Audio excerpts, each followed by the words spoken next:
Romans 13:1.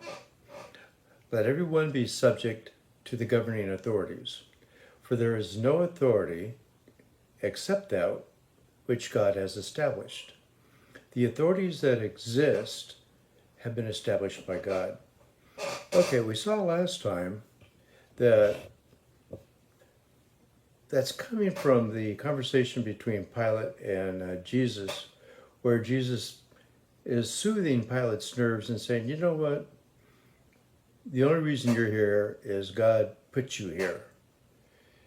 And so Paul is saying, okay, every authority, all the rulers are established by God. So that means we should do everything the government says for us to do, right? No? We'll take a look at that.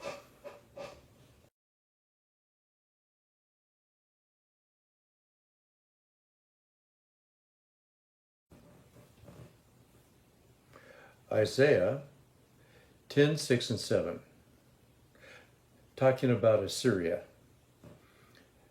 I sent him against a godless nation. I dispatched him against a people who angered me, to seize loot and to snatch plunder, and to trample them down like mud in the streets. But that is not what he intends. This is not what he has in mind. His purpose is to destroy, to put an end to many nations.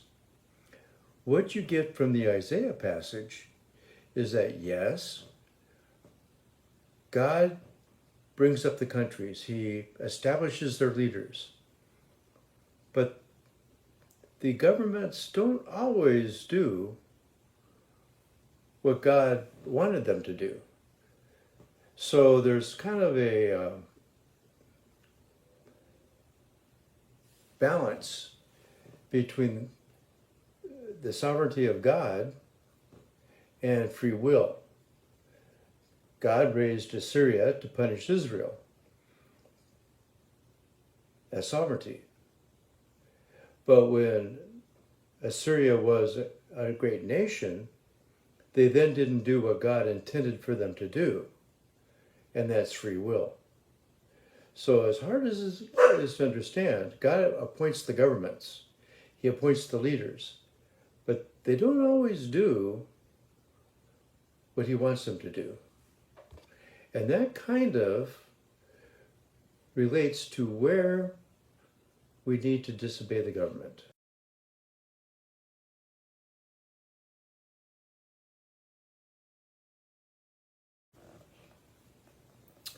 Daniel 6:7.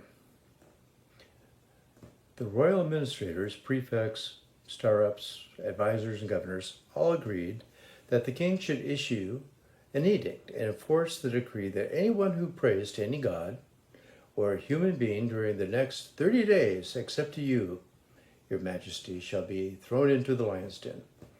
Yeah, this is a classical story of Daniel in the lion's den. And guess what? Daniel didn't obey the government. According to Paul, I guess he should have. So why didn't he? What we have is a structure. God is over the government and the government is over us. So we're supposed to obey the government as long as the government is following God. If the government asks us to do something that is against God's will, then we have a requirement to disobey.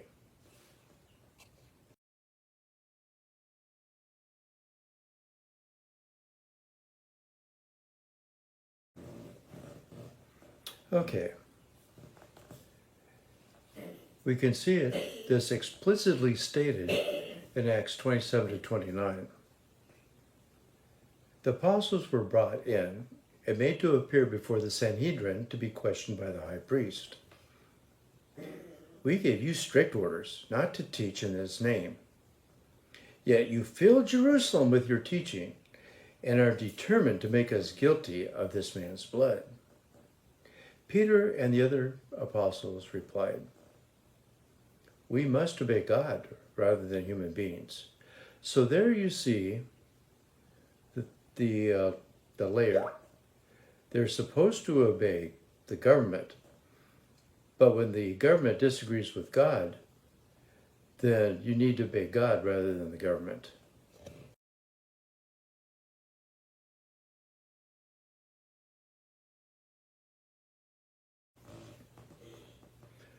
Let's do a parable kind of thing. Let's say that you have a man that owns a company, and he's going on a long vacation. So he puts his manager in charge. While he's gone, the manager comes up to you and says, "Hey, I want you to help me steal." If you help him steal, then when the owner comes back, you're going to be punished. But if you don't help him steal, then expect the manager to make your life really difficult until the owner comes back. The other situation, let's say that you keep questioning the manager.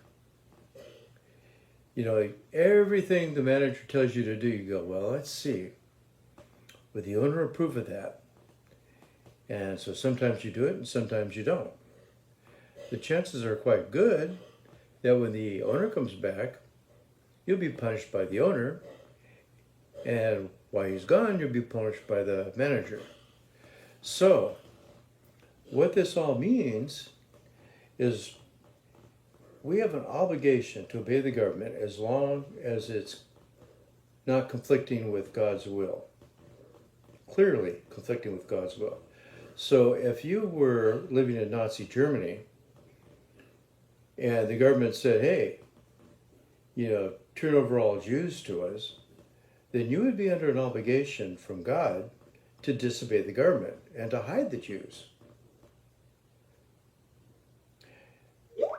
However, if everything the government said to do, you questioned, even legitimate things, they expect to be punished by both God and the government.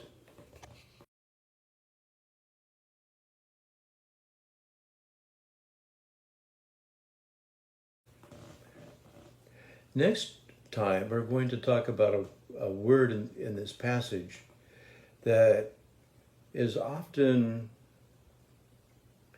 mistranslated, why it's mistranslated, and why it confuses a lot of Christians.